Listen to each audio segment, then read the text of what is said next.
अगर आप एक ई कॉमर्स वेबसाइट बनाने जा रहे हैं तो इस एक क्वेश्चन का आंसर आप जरूर ढूंढ रहे हैं कि शॉपिफाई या वर्डप्रेस, क्या खूबियां हैं शॉपिफाई के अंदर और क्या खूबियां हैं वर्डप्रेस के अंदर। And let me solve this for you कि आपके प्रोडक्ट के हिसाब से जो वेबसाइट आप बनाने जा रहे हैं उसके लिए कौन सा प्लेटफॉर्म बेहतर होगा, शॉपिफाई या वर्डप्रेस।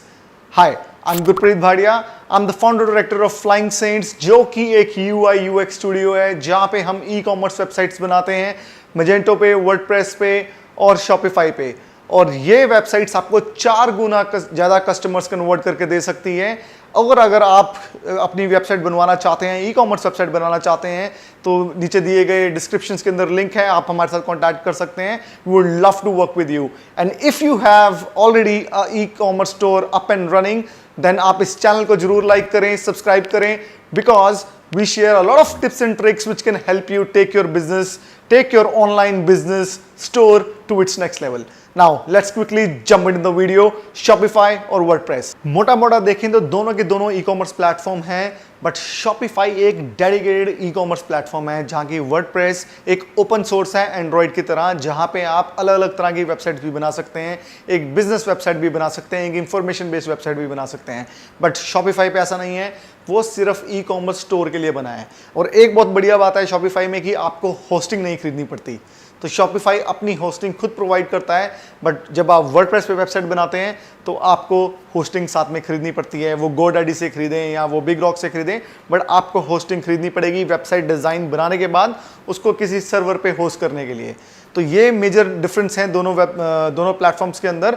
बट एक चीज़ इन दोनों वेब प्लेटफॉर्म में कॉमन है, जिसको हम कह सकते हैं एप्स या प्लगइन।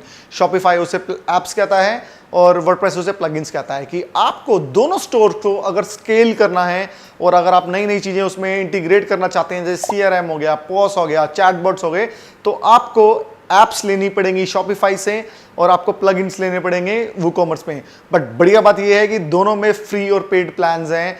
फ्री एप्स Shopify में भी हैं और फ्री प्लगइन्स WooCommerce में भी हैं, वर्डप्रेस में भी हैं, जिसको हम WooCommerce एक प्लगइन है जो यूज़ किया जाता है ई कॉमर्स के लिए वर्डप्रेस के अंदर। तो एप्स एक ऐसी चीज़ है जो कॉमन है दोनों के लिए। आपको अपने स्टोर को स्केल करना है तो आपको एप्स का यूज़ करना पड़ेगा। अब यहाँ पे देखते हैं जो कि सबसे बड़ा क्वेश्चन है हमारे पास, कि आप किस तरह के प्लेटफॉर्म के साथ जाना चाहेंगे।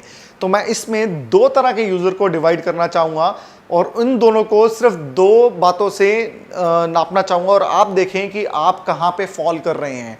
सबसे पहली बात कि आपको कितनी डेवलपमेंट आती है, आपके अंदर कितनी डेवलपमेंट स्किल्स हैं। अगर आपको डेवलपमेंट के बारे में ज़ीरो नॉलेज है तो डेफिनेटली Shopify, क्योंकि यहाँ पे आपको कोई भी डेवलपमेंट की ज़रूरत नहीं है। ज़ीरो डेवलपमेंट के साथ आप अपना स्टोर बना सकते हैं और उसको रन कर सकते हैं। लेकिन जब आप वर्डप्रेस पे जाते हैं तो आपको डेवलपमेंट आनी चाहिए, थोड़ी बहुत वेब डिज़ाइन की नॉलेज आपको होनी चाहिए अगर आप उसको खुद बनाना चाहते हैं।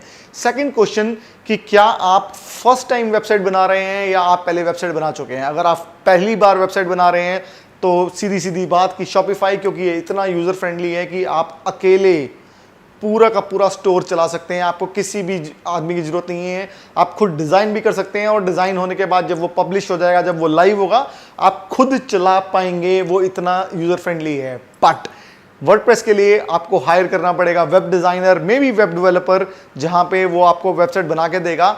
बट जब वो लाइव हो जाएगी उसके बाद आपको एक और आदमी चाहिए होगा, एडमिनिस्ट्रेटर, क्योंकि इसका जो बैकएंड है वो थोड़ा कम्बरसम है Shopify के मुकाबले। Shopify का बहुत यूज़र फ्रेंडली है, आप अकेले चला पाएंगे, बट इसके लिए आपको एडमिनिस्ट्रेटर लेना पड़ेगा जो आपके लिए मैनेज करे। तो ये 2 चीज़ें हैं। आप देखें कि आप फर्स्ट टाइम बना रहे हैं, आपको कितनी डेवलपमेंट स्किल है और आप कितना इन्वेस्ट करना चाहते हैं बाद में उस स्टोर को रन करने के लिए। सो आप डिसाइड कर सकते हैं कि आप किस तरफ हैं। आइए देखते हैं what are the reasons to use Shopify over WordPress, की क्या खूबियां हैं Shopify की वर्डप्रेस के आगे, क्यों हम Shopify के साथ जाएं। सबसे पहली बात कि इसमें कोई लर्निंग कर्व नहीं है। ये इतना यूज़र फ्रेंडली और इजी टू सेटअप है कि आप अपनी website in less than 24 hours, 24 घंटे से भी कम टाइम में आप अपना स्टोर बना के लाइव कर सकते हैं।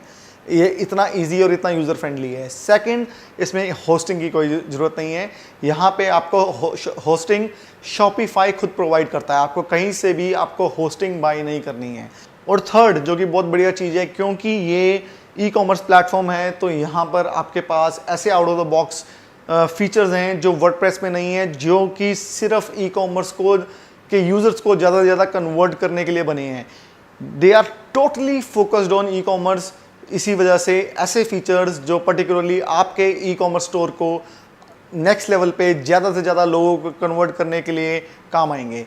And the fourth point is the maintenance. आपको किसी को भी हायर करने की ज़रूरत नहीं है इस वेबसाइट को मेंटेन करने के लिए, क्योंकि इसमें कुछ ऐसा है ही नहीं कि आपको कुछ चीज़ अपडेट करनी है या आपको किसी भी सर्वर के ऊपर कुछ अपडेट करना है। यहाँ पे ज़ीरो मेंटेनेंस प्लेटफॉर्म है, आपको किसी भी एजेंसी को हायर नहीं करना पड़ेगा इसको मेंटेन करने के लिए।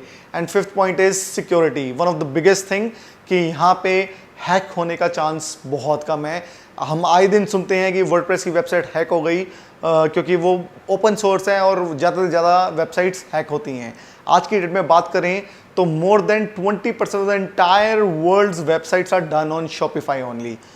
कुछ बहुत बड़े बड़े नाम हैं जैसे BBC, New York Post, Kylie Jenner की वेबसाइट, ड्रेक की अपनी वेबसाइट, इकोनॉमिस्ट, हार्पर कॉलिंस, सब लोगों की वेबसाइट शॉपिफाई पे बनी है। क्यों? क्योंकि इसको कभी भी हैक नहीं किया जा सकता, या किया जा सकता है तो बहुत कम चांस है। हैक तो किसी को भी किया जा सकता है। जब एलन मस्क और मार्क जुकरबर्ग का ट्विटर अकाउंट नहीं छोड़ा जाता तो आपकी वेबसाइट कोई बहुत बड़ी चीज़ नहीं है। I am just joking, but point जो मैं आपको बताना चाह रहा हूँ कि शॉपिफाई पे आपका हैक होने का चांस बहुत कम है, वर्डप्रेस पे आपका हैक होने का चांस बहुत ज़्यादा है। इसीलिए पर्टिकुलरली लोग इन 5 रीजंस की वजह से डेडिकेटली लोग शॉपिफाई को चूज़ करते हैं। अब देखते हैं रीजंस कि वर्डप्रेस को क्यों चूज़ किया जाए शॉपिफाई के ऊपर। वर्डप्रेस को इसलिए चूज़ किया जाए क्योंकि ये एंटायरली फ्री है। अगर आपको थोड़ी सी भी वेब डिज़ाइन की और वेब डेवलपमेंट की नॉलेज है तो आपको 1 रुपया भी पे नहीं करना और आप अपनी ई कॉमर्स वेबसाइट चला पाएंगे। इसको इसलिए चूज़ किया जाए क्योंकि इसमें बहुत ज़्यादा थीम्स हैं शॉपिफाई के मुकाबले। शॉपिफाई में बहुत ही लिमिटेड नंबर ऑफ थीम्स हैं और ये क्योंकि ये ओपन सोर्स है तो इसमें बहुत ही ज़्यादा थीम्स हैं और बहुत ही ज़्यादा ऐप्स हैं। शॉपिफाई के पास बहुत ही लिमिटेड नंबर ऑफ ऐप्स हैं क्योंकि वो अभी इवॉल्व हो रहा है। और वर्डप्रेस क्योंकि ओपन सोर्स हैं, ज़्यादा से ज़्यादा लोग उसमें पार्टिसिपेट कर रहे हैं, तो इनके पास, वर्डप्रेस के पास बहुत ज़्यादा ऐप्स हैं जो आपको हेल्प कर सकती हैं आपके बिजनेस को स्केल करने के अंदर। एक ज़रूरी बात, अगर आप जानते हैं कि अगर आप एसईओ करने वाले हैं अपनी वेबसाइट के ऊपर तो आपको वर्डप्रेस के साथ जाना पड़ेगा, क्योंकि शॉपिफाई में बहुत ही लिमिटेड स्कोप है एसईओ करने का। ज़्यादातर लोग एसईओ आजकल यूज़ नहीं करते हैं, बट अगर आप एसईओ कर रहे हैं या करने वाले हैं अपनी वेबसाइट के ऊपर तो डेडिकेटली आपको वर्डप्रेस ही चुनना पड़ेगा, क्योंकि आप शॉपिफाई पे उतनी अच्छी तरह से एसईओ नहीं कर पाएंगे। एंड मल्टी लैंग्वेज वेबसाइट, अगर आप मल्टी लैंग्वेज वेबसाइट बनाना चाहते हैं, अगर आपका प्रोडक्ट ऐसा है जो इंग्लिश लैंग्वेज के बिना भी अलग अलग जगह पे यूज़ किया जाता है, अलग अलग लैंग्वेजेस में यूज़ किया जाता है, तो आप वर्डप्रेस को चुनें, क्योंकि वहाँ पे आपके पास ज़्यादा स्कोप है और ज़्यादा अच्छी तरह से आप एक मल्टी लैंग्वेज वेबसाइट रन कर पाएंगे। And finally international store, I would also say, अगर आपका कोई इंटरनेशनल स्टोर भी है, क्योंकि शॉपिफाई में आप जितने ज़्यादा नए स्टोर बनाएंगे या जितनी ज़्यादा कंट्रीज़ पे करना चाहेंगे आपको उतना ज़्यादा कॉस्ट पे करनी पड़ेगी। बट वर्डप्रेस पे, क्योंकि मैंने बोला था कि ये एंटायरली फ्री है, ओपन सोर्स है, तो यहाँ पे आप जितनी मर्जी कंट्रीज़ पे, जितनी मर्जी लैंग्वेजेस में वेबसाइट को रन कर सकते हैं। तो इन टोटल अगर देखा जाए तो वर्डप्रेस ज़्यादा स्केलेबल है शॉपिफाई से। Shopify for the first timers would be very very good, जो पहली बार अपनी वेबसाइट बना रहे हैं, जो सिर्फ टेस्ट करना चाहते हैं that how deep the waters are, अगर मैं अपना ई कॉमर्स वेबसाइट बनाऊंगा तो कितनी चलेगी। बट जब वो स्केल हो जाएगी, I would recommend WordPress would be a very good option to move forward to. I hope I have answered your query of Shopify versus WordPress, and in case there are any questions you can reach out to me in the comment section and I'll make sure that I'll answer each and every one of the questions which has been asked. And if you want to get a e-commerce website design, be it Shopify or WordPress, अगर आप अपनी e-commerce website design करवाना चाहते हैं Shopify या WordPress पे, आप हमारे you can reach out to me from the descriptions. There is a link where you can fix a one-to-one session with me, a 20-minute virtual session where I'll answer each and every question of yours about which platform to use and how you can actually scale your e-commerce store. अगर आपका कोई e-commerce store already चल रहा है, वो Shopify पे हो, WordPress पे हो, मजेंटो पे हो, do subscribe our channel because I share regularly, I make videos on e-commerce which can actually help you convert 4 times more customers what you are doing right now. And we also share tips on how you can scale your brand, what are the new trends in the e-commerce and how you can actually leverage all of them. So do share, like, comment on this section, and I'll soon see you with another video. I'm also trying to do a video on Shopify versus Magento. I'll soon come with that video too.